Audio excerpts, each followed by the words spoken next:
Hello everyone, खमा गणेश, welcome to the world of story. फिर से मैं आप लोगों के सामने करने रियल सुपरनेचुरल एक्सपीरियंस लेकर।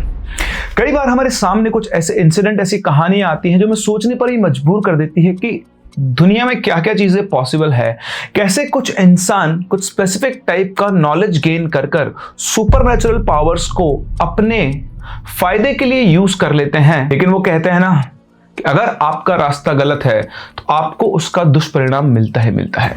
जी हाँ, कुछ ऐसा हमारे आज की इस कहानी में, जहां एक इंसान का सामना हुआ एक ऐसे राज से जो उसने कभी सोचा भी नहीं था, और फिर शुरू हुआ खेल चालाकी और डर का। क्या आप तैयार है एक ऐसे सफर पे चलने के लिए जो आपके होश उड़ा दे? एक ऐसी कहानी जो शुरू होती है आम के एक बगीचे से, लेकिन खत्म होती है एक ऐसे मोड़ पर जहां पर कल्पना और सच्चाई एक हो जाती है। कहानी में आगे बढ़े उससे पहले अगर आपके पास कोई रियल सुपरनेचुरल एक्सपीरियंस है या फिर कोई इंटरेस्टिंग हॉरर स्टोरी है तो आप हमारी इन दी गई आईडीज पर हमसे इन्हें शेयर कर सकते हैं। और इसके साथ साथ अगर आपने चैनल को सब्सक्राइब नहीं किया है तो चैनल को सब्सक्राइब कर ले, क्योंकि ऐसी और बहुत ही इंटरेस्टिंग यूनिक स्टोरीज आपको मिलने वाली हमारे इस चैनल पर, जिसका नाम है प्रिंस सिंह। ये कहानी हमारे साथ शेयर की है किया ने, और ये जो इंसिडेंट हुआ है वो इनके गांव में हुआ था। ये यूपी के प्रतापगढ़ जिले से बिलोंग करती हैं, और ये बात बहुत पुरानी है जब इनकी नानी भी एक छोटी बच्ची हुआ करती थी। ये इनके नानी के गांव की एक कहानी है जो पूरे गांव के अंदर बहुत फेमस है। और ये कहानी है एक ओझा की जिसका नाम था बनबीर। बनबीर अपने गांव का एकमात्र अकेला ओझा था, और गांव के अंदर किसी को कोई भी प्रॉब्लम हुआ करती थी वो बनबीर के पास जरूर जाया करते थे। अब आप समझ सकते हैं मोनोपोली थी यहाँ पर बनबीर की। तो बनबीर का जो नेचर था वो बहुत ही रूड था। वो होता है ना, आप किसी से बात करने जाओ तो भी आपको डर लगता है कहीं ये भड़क न जाए। कुछ ऐसा ही नेचर था बनबीर का। गांव के बहुत कम लोग थे जो बनबीर से डायरेक्टली बात किया करते थे, और उनमें से एक थे किया की नानी के पिताजी, जिनका नाम था शंभू। बनबीर की अगर बात करें तो जैसा उसका एटीट्यूड था वैसा उसका बॉडी स्ट्रक्चर था।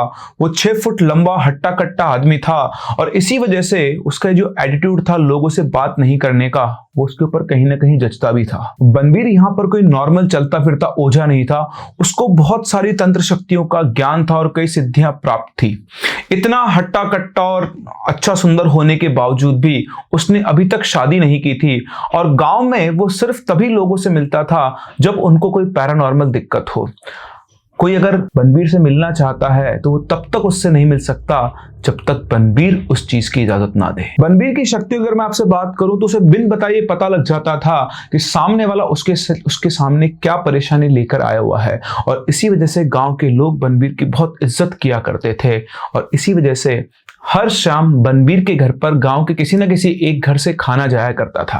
यहाँ पे मैं आपको ये भी बता दूं कि बनबीर दिन में सिर्फ एक ही बार खाना खाता था, और अगर दिन में कोई उसके लिए खाना लेकर आए तो उन्हें साफ साफ मना करके वापस भेज देता था। इस ओझाई और तंत्र विद्या के अलावा बनबीर क्या करता है इसकी भनक गांव में किसी को भी नहीं थी। पूरे गांव में सिर्फ एक आदमी था, वो थे शंभू, जो कि किया की नानी के पिताजी थे। आपसे उनको शंभू ही बोला करेंगे, जिन्हें पता रहता था कि बनबीर कब और कहां मिलेगा। यानी उनका बनबीर से ठीक ठाक बोलचाल था, एक तरह की दोस्ती थी, और वो बनबीर की जो भी बातें थी उनको राज की तरह अपने दिल के अंदर दबा के रखते थे। तो उस वक्त गर्मियों का समय था, और जैसा कि आप सभी लोगों को पता है पहले लोग गांव में सूरज उठने से पहले ही उठ जाया करते थे। आज भी ऐसा होता है कि सूरज उगने से पहले गांव के अंदर लोग उठ जाते हैं।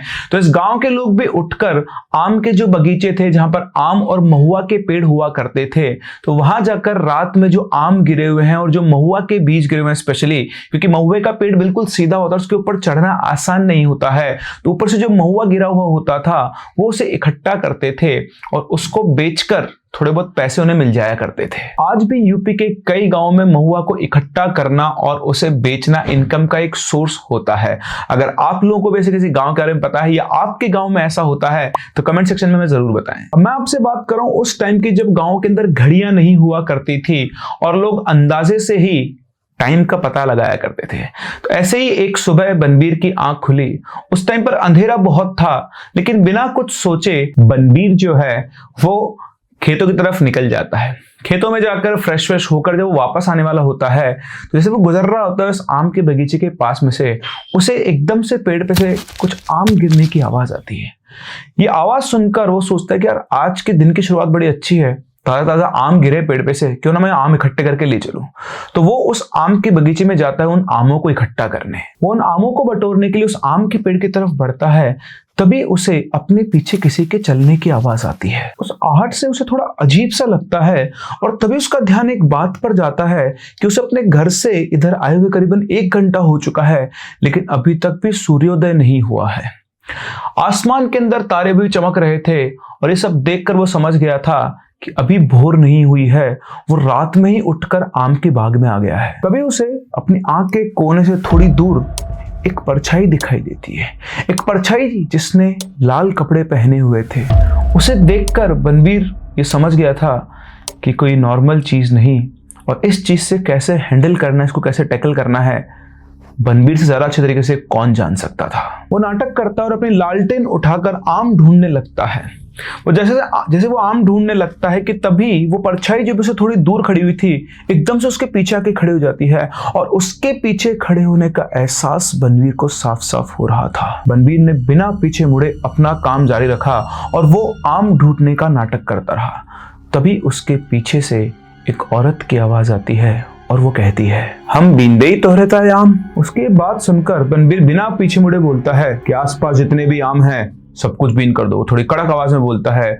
उसकी बात सुनकर वो जो औरत थी, जो औरत की परछाई थी, वो बनवीर को क्रॉस करके आगे निकलती है, और जैसे ही वो बनवीर को क्रॉस करती, बनवीर अपने पायजामे से चाकू निकालता और फटाक से उसकी काट देता है। अपनी चोटी करती हुई औरत बहुत तेज चिल्लाती, इतना तेज कि जो भी परिंदे बैठे हुए थे पेड़ों के आसपास सबके सब उड़ जाते हैं, और वो गिड़गिड़ाकर बनवीर से अपनी चोटी मांगने लग जाती है। बनवीर उस चोटी में अपने कुछ मंत्र पढ़ता है और मंत्र पढ़ने के बाद बोलता है कि आज के बाद जो मैं कहूंगा वही तू करेगी, तू मेरे साथ रहेगी और मेरे सारे काम करेगी। बहुत गलत इंसान के पाले पड़ गई है तू। इधर वो औरत बहुत गिड़गिड़ाती और बोलती है कि हाँ तुम जो कहोगे मैं वो करूंगी, लेकिन मुझे मेरी चोटी वापस दे दो। एक्चुअली उस औरत की सारी शक्तियां उस चोटी के अंदर थी, और उस चोटी का अब जो चोटी थी वो बनवीर के कब्जे में थी, तो वो औरत उसकी गुलाम हो गई थी, और अब जो बनवीर चाहेगा वो उस औरत को करना होगा। वो आई तो बनवीर का शिकार करने थी, उसे एक नॉर्मल आदमी समझकर, लेकिन वो खुद उसकी गुलाम बनकर रह गई। बनवीर उसे डपट देता है, डांट देता है और उसे अपने साथ अपने घर ले जाता है।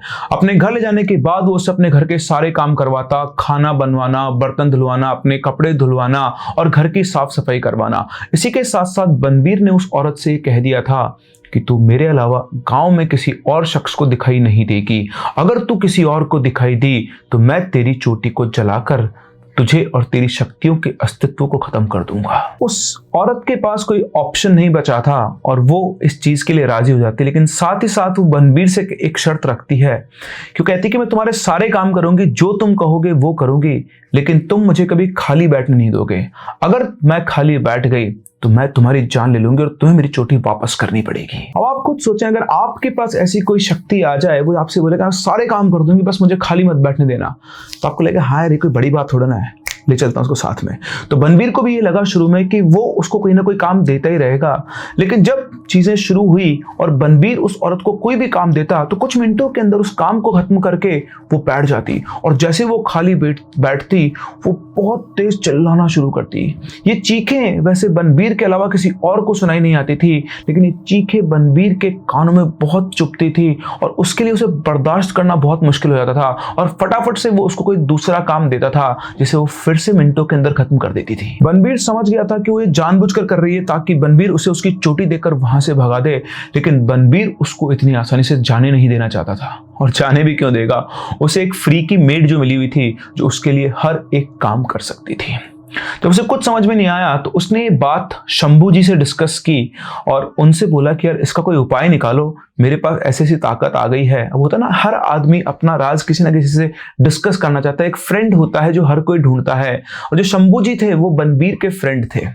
जब उनको ये बात पता लगी तो उन्होंने बोला अरे यार तुम इतना परेशान क्यों होते हो, तुम एक काम करो, उससे जो भी काम करवाना वो करवा लिया करो, और फिर उसके बाद तुम अपने आंगन के अंदर एक लंबा सा बांस गाड़ दो, और बांस गाड़ कर जब तुम्हारा काम खत्म हो जाए तो उससे बोलो कि इस बांस के ऊपर ऊपर चढ़े नीचे उतरे, ऊपर चढ़े नीचे उतरे, तब तक जब तक तुम उसे कोई दूसरा काम नहीं दे देते हो। बनबीर को ये बात समझ में आ गई कि उसे क्या करना है। उसने ऐसा ही किया। अब वो घर पहुंचता, उस औरत को काम देता और जब काम खत्म होता उससे बोलता कि इस बांस के ऊपर चढ़ो और नीचे उतरो। अब ऐसे ही कुछ दिन बीते, सब कुछ बढ़िया चल रहा था और बनबीर अब गांव वालों से खाना भी नहीं लेता था। जब गांव वालों ने उससे पूछा तो उसने बोला कि अब वो खुद ही बनाकर खा लेता है, उसे खाने की जरूरत नहीं है। और आप जानते हैं किसी की ज्यादा हिम्मत नहीं थी बनबीर से कुछ भी पूछने की। ये चीजें चलती रही। फिर एक दिन की बात है जब बनबीर अपने घर पर नहीं था और गांव के कुछ बच्चे खेलते खेलते बनबीर के घर के आसपास आ गए। वैसे तो बच्चे बनबीर को बहुत अच्छे से जानते थे और उससे डरते भी थे, इसलिए कोई भी उसके घर के आसपास नहीं जाता था। लेकिन उस दिन उसके घर के आसपास खेलते खेलते एक बच्चा जिसका नाम अशोक था, उसकी नजर बनबीर के घर पे पड़ी। अब बनबीर के घर का मैं आपको डिस्क्रिप्शन दे दूं तो जैसे पुराने गांवों के अंदर घर हुआ करते थे। एक कमरा था, कमरे के बाहर 4 दीवारें थी जो कि मिट्टी की बनी हुई थी। बीच में आंगन था जिसकी कोई बहुत ऊंची ऊंची दीवार नहीं थी, है ना, मतलब छत तो होती नहीं थी। तो बाहर से अगर आप देखो तो कोई चीज अगर ऊंची है आंगन के अंदर लगी तो वो दिखती थी। जो अशोक था उसको बनबीर के घर के आंगन में एक बांस खड़ा हुआ गड़ा हुआ दिखाई दे रहा था और उस बांस को देखकर उसे बड़ा अजीब लग रहा था क्योंकि आसपास कहीं भी हवा नहीं चल रही थी और वो बांस बहुत तेज तेज हिल रहा था, जैसे कोई नीचे से पकड़ के उस बांस को बहुत तेज तेज हिला रहा हो। उसे कुछ समझ में नहीं आया। अब क्यूरियोसिटी की वजह से वो उस घर की तरफ धीरे धीरे आगे बढ़ने लगता है। जैसे वो घर के थोड़ा पास जाता है, बाकी के बच्चे बोलते हैं कहाँ जा रहा है? बनबीर चाचा ने देख लिया ना तुझे तो बहुत मारेंगे, चल यहाँ से। और इतना कहकर वो सारे बच्चे वहां से भाग जाते हैं। लेकिन पता नहीं अशोक के दिमाग में क्या चल रहा था, उसने उन बच्चों के ऊपर ध्यान नहीं दिया और धीरे धीरे उस घर की तरफ और बढ़ने लगा। और तब तक मतलब उसे दूर से जब वो बांस बिल्कुल साफ दिखाई देने लगा और वो बांस अभी भी बहुत तेज तेज हिल रहा था। जब वो बहुत घर के करीब पहुंच गया तो उसे एक औरत के खिलखिलाकर हंसने की आवाज सुनाई दी। उसे बड़ा अजीब लगता है कि जहां तक उसे पता था बनबीर की शादी नहीं हुई थी, उसके घर में से औरत की आवाज कैसे आ रही है। और वो जानने के लिए थोड़ा और आगे बढ़ता है। उसका मेन गेट होता है, लकड़ियों के जो गेट होते हैं बीच में सुराख होता है। उस सुराख से वो अंदर झांकने की कोशिश करता है कि आखिर अंदर कौन है। जैसे ही वो अंदर देखता है, अंदर से वो औरत भी उसको डराने के लिए देखती है। उसको देखते हुए पीछे भागता है, बहुत तेज चिल्लाता हुआ भागता है और जैसे ही वो भागता है उसका पैर चावल की एक डेहरी से टकराता है। आप में से जिन लोगों को डेहरी नहीं पता, मैं उसका थोड़ा आइडिया देता हूँ। डेहरी बेसिकली टिन का एक ड्रम होता है जिसमें चावल अनाज ये सब स्टोर किया जाता है। उसमें ऊपर तो ओपनिंग होती है, नीचे भी एक बिल यानी होल टाइप का बनाया जाता है जिससे अनाज या सामान को आसानी से बाहर निकाला जा सके। अशोक का पैर उसी बिल पर पड़ता है और उसमें उसका पजामा अटक जाता है और हड़बड़ी में उस अपने पजामे को खींचता है।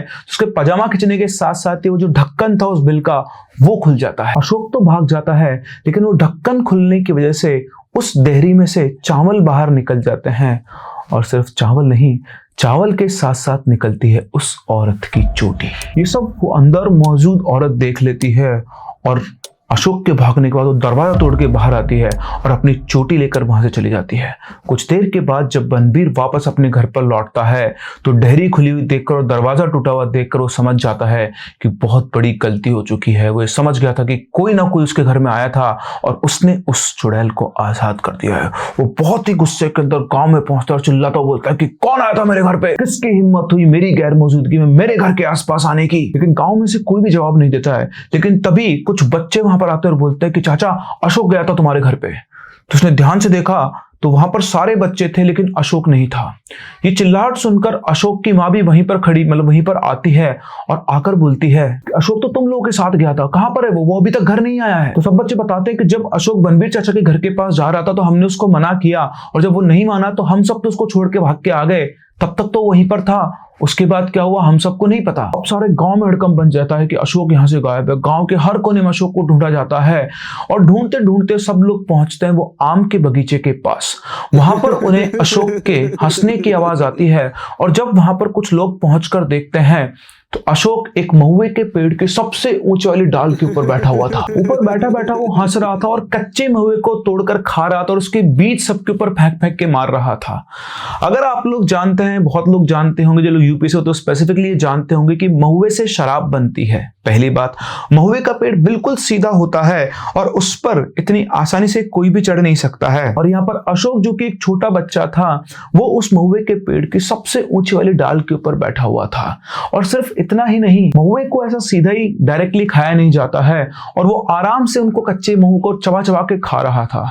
उसको देखकर सभी गांव वाले शॉक्ड थे, लेकिन बनबीर को पता था कि यहाँ जो भी चल रहा है उसकी वजह क्या है, कैसे अशोक उस महुए के पेड़ के ऊपर पहुंच गया। तभी अशोक बनबीर को अपनी चमकती आंखों से देखता और बोलता है, क्यों रे बनबीर, मुझे अपने घर में बंदी बनाएगा, फेंको इसे नीचे। अभी अशोक की मतर रोते हुए वहां से आती है और बनबीर से बोलती है, बनबीर भैया बचा लो मेरे अशोक को, देखो ना इसको क्या हो गया है। तो बनबीर उससे बोलता है, भाभी आप थोड़ा शांति रखिए, मैं संभाल लूंगा, इसको कुछ नहीं होगा। लेकिन वो आपका नाम लेकर औरत की आवाज में क्यों बोल रहा है, क्या किया आपने हमारे बाबू को? तो बनबीर उससे बोलता है, मैंने किसी को कुछ नहीं किया है, ये तुम्हारा बाबू ही मेरे घर के अंदर ताक झाक कर रहा था। समझाओ अपने बच्चों को कैसे किसी घर में ताक झाक नहीं करते, ये सब उसी का फल है। ये सुनकर वो थोड़ा शांत हो जाती है। उनके शांत होने के बाद बनबीर अशोक से बात करता है, उसे नीचे आने को बोलता है, उसे बहुत समझाता है, लेकिन अशोक नीचे आने को तैयार नहीं होता है और बार बार वो कूद जाने की धमकी दे रहा था। जब नॉर्मल तरीके से बात नहीं बनी तो बनबीर गांव वालों से बोलता है कि आप सब लोग यहां से चले जाइए, मुझे इससे अकेले में बात करनी है, आप लोग चिंता मत करें, अशोक को मैं कुछ भी नहीं होने दूंगा। इतना बोलते ही गांव वालों ने बोला, नहीं नहीं हम सब लोग यहां से नहीं जाएंगे, बच्चे को कुछ हो गया तो। और उधर अशोक की मां तो बिल्कुल भी तैयार नहीं थी। उसने बार बार गांव वालों को बहुत समझाया कि मैं आप सब लोगों के सामने इससे डील नहीं कर सकता, आप लोग को ऐसे जाना होगा। जब उसके समझाने पर लोग नहीं माने तो जो शंभू जी थे, किया की नानी के पापा, और ये बनबीर, इन दोनों ने मिलकर गांव वालों को समझाया। तो इनके जो शंभू जी थे, इनके जो नाना जी थे, उनकी बात मतलब पैर चला करती थी गांव में। तो उन्होंने सबको समझाया, गांव के सरपंच को समझाया, तब कहीं जाकर सब गांव वाले वहां से निकले। उनके जाने के बाद वहां पर सिर्फ दो ही लोग रह जाते हैं, एक बनबीर और एक शंभू जी। करीबन 2-2.5 घंटे के बाद वो दोनों अशोक को लेकर उसके घर पर जाते हैं, वहां पर छोड़ते हैं। उसके घर के बाहर पूरा गांव बैठा हुआ था, उनकी आंखों के सामने वो सब अशोक को उसकी माँ के पास छोड़ते हैं। सब लोगों ने बनबीर से पूछा कि क्या हुआ क्या हुआ, शंभू जी से पूछा क्या हुआ, लेकिन किसी ने कुछ नहीं बताया। उसके बाद बनबीर अपने घर पर चला गया और अगले 2-3 दिन तक वो अपने घर से बाहर नहीं निकला। गांव वालों के लिए बिल्कुल ही नॉर्मल था, क्योंकि बनबीर पहले भी कई बार अपने घर से 2-2, 3-3 दिन तक बाहर नहीं निकलता था। जब करीब 1 हफ्ता हो गया और बनबीर बाहर नहीं निकला तो गांव के अंदर सुगबुगाहट होने लगी कि आखिर बनबीर बाहर क्यों नहीं निकल रहा है। इससे पहले आज तक कभी ऐसा नहीं हो कि 7-8 दिन तक बनबीर अपने घर से बाहर नहीं निकला हो।